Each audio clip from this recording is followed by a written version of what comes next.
Lordstown Motors. The potential is obvious, but so are the obstacles.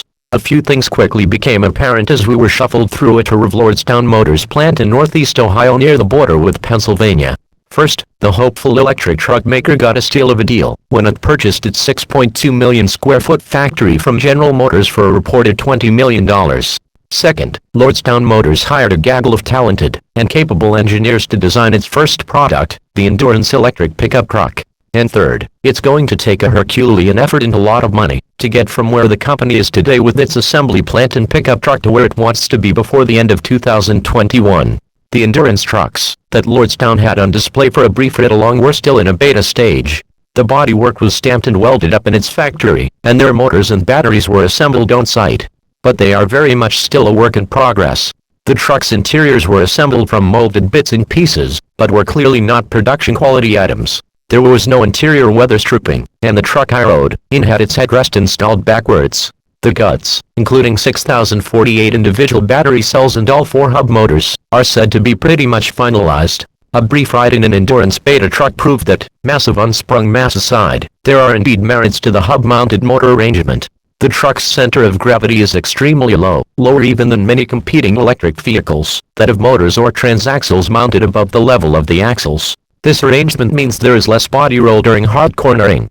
Because each wheel has its own motor, engineers can dial in whatever torque vectoring algorithms they want. Unfortunately, we weren't tossed the keys for our own stint behind the wheel, but we did experience a couple of 0-45 mph acceleration runs, a slalom, a 45 mph lane change, and a tight turn course designed to show another benefit of the hub motors, an excellent turning radius. The Endurance truck feels quick, though we didn't get a straight answer as to whether or not they were running at full power, and with final software.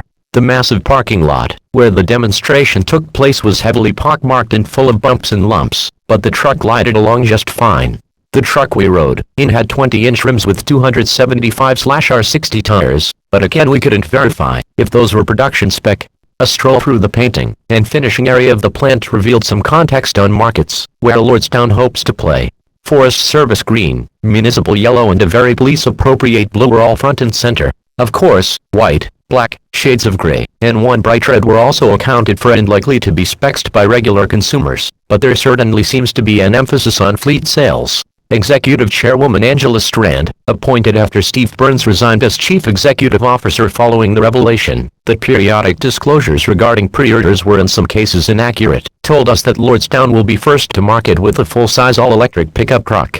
Executives and engineers at the company we spoke with seemed to legitimately believe that their goal is to have at least small-scale Endurance production underway before the end of the year, but a lot of work remains to reach that lofty goal. For instance, a brand new electric motor production line has yet to be installed. Best we could tell, motors are currently assembled mostly by hand and some equipment isn't even yet on site. The panels we witnessed being stamped were loaded into a massive press by hand, not by robot, and the final mating process of the body and chassis is not yet fully automated. Besides finishing the factory preparation and advancing out of beta and into pre-production and final production, there are looming questions about the company's current financial position. There's also the matter of pre-orders, or rather how firm those orders may or may not be.